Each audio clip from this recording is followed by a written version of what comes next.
On the cutting edge of anomaly research, you are about to experience The Evidence with your host, 3D pioneer and image analyst with Mars X3D, E.W. Gannett. Well, hello there, and welcome to our final Sunrise Command edition of Mars X3D, The Evidence. This is your buddy Dave over here at Mars X3D, and fixing to wrap up the studio and pack up the house and head on back down to the People's Republic of Massachusetts. And just a couple of announcements. I'm hoping that next week we can begin our live hangs again, and there will be weekly episodes. I'll be back on my busy. Gosh, we got a lot of stuff to catch up on. There's some amazing work from Alan Walker and from Dale Rogers and from any number of other people who have been sending all kinds of research to me, and I'm scrambling to keep up with it and get it all ready for you. And so plenty to keep me busy, and also a huge backlog of finds that I still have to process. So no end to the work, but that's the way I like it. It's great. Hey, one of our viewers mentioned that the last week's episode we had the Terry Burnett's light on Mars that was seen, on a very dark NavCam image. There was a light shining off from one of the cliffs. And he said how easy it was to do the X3D, the fusion of the two images, using that light as a point of focus. And so I went to some extra trouble this week, and I'm not sure I'm going to do it every week because I don't like extra work. It takes me forever to do this stuff. But anyway, I've put a fusion dot on every image going into this episode. And all you do, if you're new to this, new to X3D, it's so easy. You just have the two images in front of you, about 1.5 feet, 2 feet away. And you don't look at the images, look at the horizon, and very gently cross your eyes, and you'll see those two dots come together in the middle. And when they do, that's the image that's in 3D. And once you get it, you get it. Anyway, I'm talking a lot, and there's a bunch of stuff to look at this week, so let's go ahead and dive right in. Here's something Rami found in Curiosity 735. And remember, this is his processing, not mine. It kind of reminds me of the Antikythera mechanism as an ancient Greek astronomical calculator, and that thing has baffled researchers for the last 120 years. This particular device, if that's what it is, seems to have spokes, gears, a hub, and small spheres here and there around the perimeter. It certainly appears to be mechanical in nature, and there's even some more mechanical debris just to the right of it. Is it an artifact like the Antikythera mechanism, or is it just another of those improbably freakish tricks of erosion that seem to be the fallback position for skeptics? And remember, skepticism is good, but only up to the point where your mind closes down and cynicism takes over. And by the way, here's another wheelie type thing pointed out by someone I'm not familiar with. We're in Nev's GMAC of Percy 143, and it's almost off the edge of the picture inside the green box.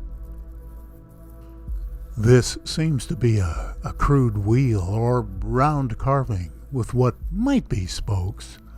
That central hub, if it's not just a small rock that's in the right place at the right time, could be a hub, and it's made of an entirely different material, isn't it?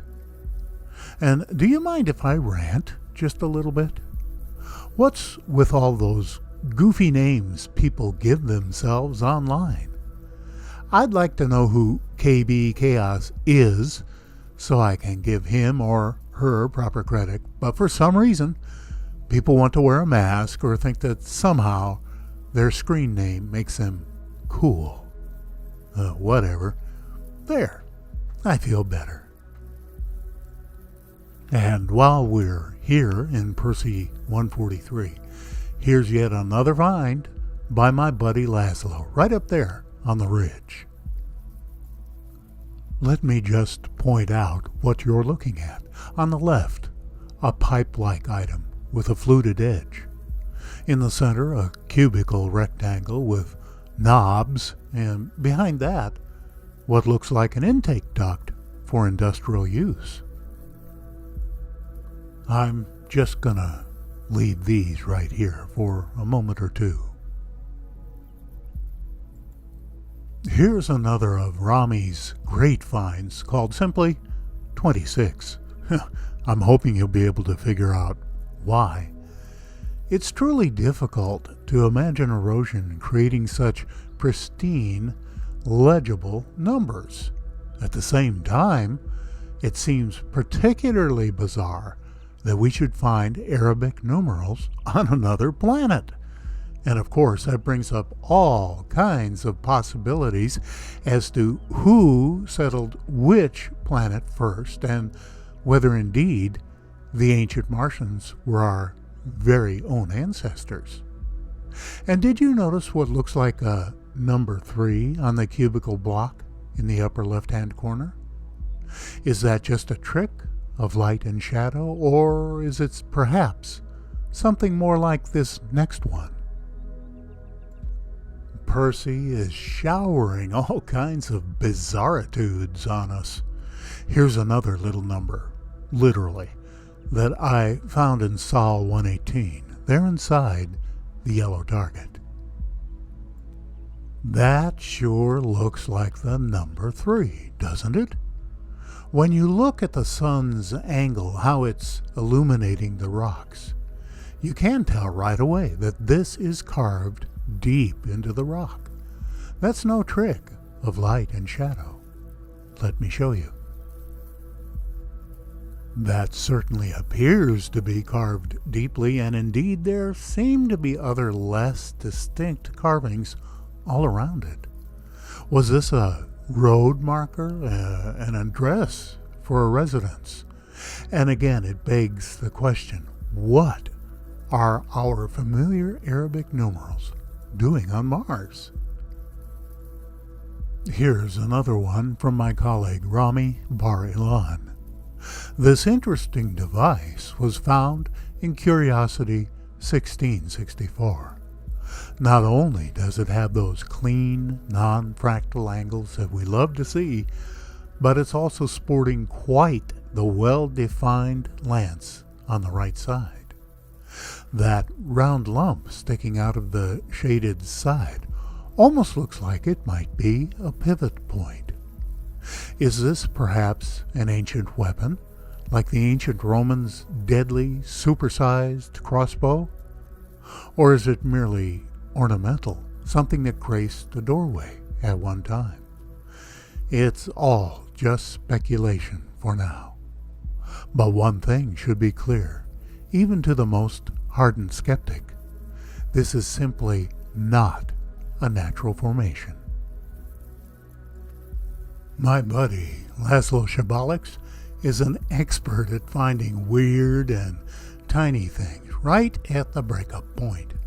He's done it once again with this unusual find that's just barely visible inside the yellow target. Take a look at this weirdness. Here's what I see from left to right. We've got an arrow just as clear as day. Then, a roughly square box with a perfect circle inside it. Coming off the top right corner of the box is some kind of hollow, rectangular extension. I'm going to bump up the contrast a bit more as we get closer. So, is this an ancient Eat at Joe's sign without the Joe? It seems odd that we continue to find arrows on Mars. I mean, that assumes the invention and use of the bow and arrow at some point in Martian history, then being in use long enough so that an arrow began to represent a direction indicator like pointing at a target. Then the incorporation of that symbology into the universal lexicon of Mars' various civilizations. That seems a lot to assume, but how else do you get arrows pointing at things? And just so you know, I'm not talking out of school. Here's a beautiful arrow sign my friend Dean Sattler found. I think you'll have to admit that this is pretty clear. I mean, there it is, engraved in a perfectly rectangular slab and pointing at a perfect semicircle. There's a definite greenish cast to the inside of the arrow, as if it were painted at one time. The side closest to us seems to be bent up, as if it were made of metal or some other pliable material. You know, if this keeps up, it won't be long until I'll have to do an entire segment on Martian arrows. If you recall last week's episode, you'll recall this piece I called a ribbed relic. Here's another strange item with ribs that I found in this GMAC of 3151 by Neil Spence. You can see it peeking out from behind a rock inside the green target. Now, I'll be bum-fuzzled if I know what that is, except that it's definitely out of place, and it doesn't conform to any type of geology or geological erosion that I'm familiar with. Of course, there are anomalous objects scattered all around it. Trust me, I see them too, but this one was just too strange to pass up. This GMAC by my friend Neil Spence has some very interesting items in it, and I wanted to share something that caught my eye right off, right there, inside the green box.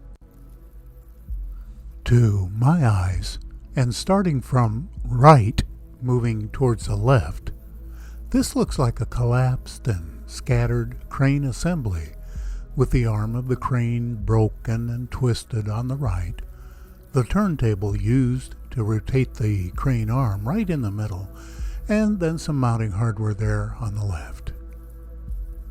Let me point them out for you in case that's not clear. Let's start with the beam or arm of the crane. You can see the triangular gusseting used to give the beam strength as you compare it to this earthly model. Like I've said before, the mathematics of engineering will be the same across the world, across planets, and across species. It's the math that determines the form and function of any given device. And look at this turntable. Here is the gearing that goes inside the turntable. I wasn't able to find a good, clear picture of the turntable itself to share with you, but you get the idea. Then that hardware off to the left, you can see the riveted anchor plate and the various mechanisms, even though they're blurry and indistinct, underneath it. This is the first apparently compound machine that I've found in many years of searching, but as far as I'm concerned, it's the real deal. Well, that's a wrap for this week, and oh my, we sure have a lot of stuff coming down the pike, so I'm going to be here for a while. And you know what? Let me know, did those fusion dots help you? Did they get in the way? Or did it just not matter at all? I'd appreciate it if you'd let me know one way or another, so I'll know whether to go to the extra work. And meanwhile, please give a thumbs up if you like this video. If you want to give a thumbs down, instead of being a coward, put your name and put a comment down below so we can deal with it properly. And don't forget to subscribe. To all my friends and proud weirdos out there, you know who you are.